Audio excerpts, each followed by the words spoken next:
The 42nd Annual BNTU National Convention, which was being held in Orange Walk this year, came to an end this evening. It is estimated that some 350 members from across the country attended. During the two-day gathering, various topics affecting teachers in and out of the classroom were discussed. We spoke with Executive Secretary of the Union, George Fraser. And usually in the 2 days, we usually would have important topics being presented, like yesterday it was the Teaching Service Commission. So we had about half of the 12 members here to explain the work of the Teaching Service Commission, which has to do especially with employment and disciplining of teachers and so licensing and so. How important you think that the presentation done by the Teaching Commission was for teachers that were present at the convention?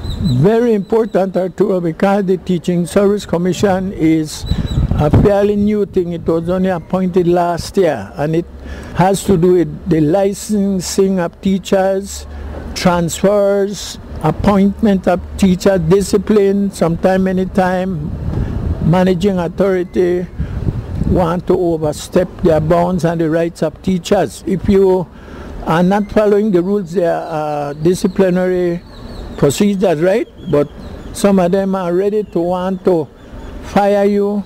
Sometime years ago we got because of religious thing, or if you're married or not married, a whole lot of things. Besides presentations from the Teaching Service Commission and the Labor Department, there were also presentations such as Quality Child-Friendly School Initiative from UNICEF and Literacy in Belize done by the Belize Literacy Unit. Before the convention was over, the resolutions that were presented by the different branches were tabled to be discussed.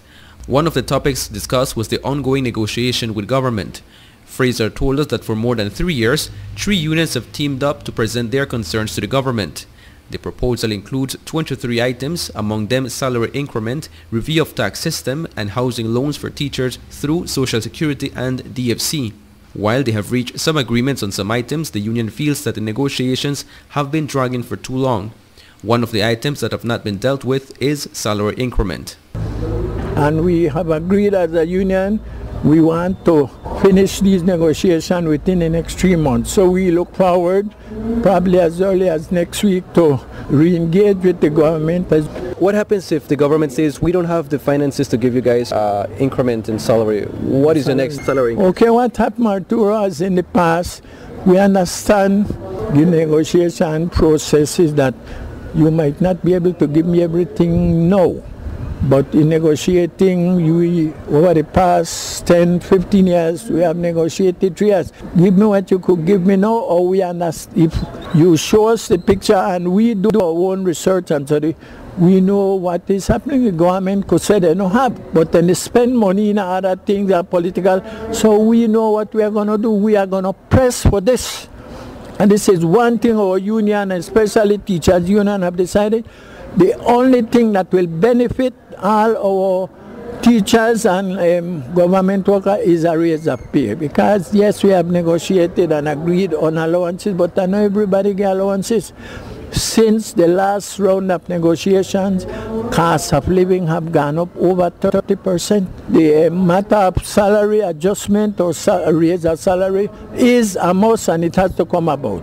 Are you planning to maybe get the support from the opposition so that you can get at least the attention from the present administration to at least address the points that you have presented to them? Arturo, that's a very interesting question. What we have done over the last 8 or 10 years, before the election, we meet with the main political parties. While we were negotiating with the UDP government, we have met with the opposition, with Honorable Francis Fonseca, said they are aware and we understand the strategy. If you want somebody to support you, you have to explain what your concerns are and justify it. Yes, the Honorable Francis Fonseca, they had expressed their understanding and support, and then of course it's to inform and educate the public. Interesting to note is that the government lead negotiator Charles Gibson has been made minister, and now the union is awaiting for another GOB negotiator to be named in order to continue the negotiations. They expect to meet with government by next week. During last night's Miss BNTU pageant, Miss Keisha Garbut from Belize was elected a new Miss BNTU. This year's convention was held under the theme BNTU, demanding decent working and learning conditions for all. The next convention is set to take place in Belmopan. Reporting for Love News from Orange Walk, I'm Arturo Cantun.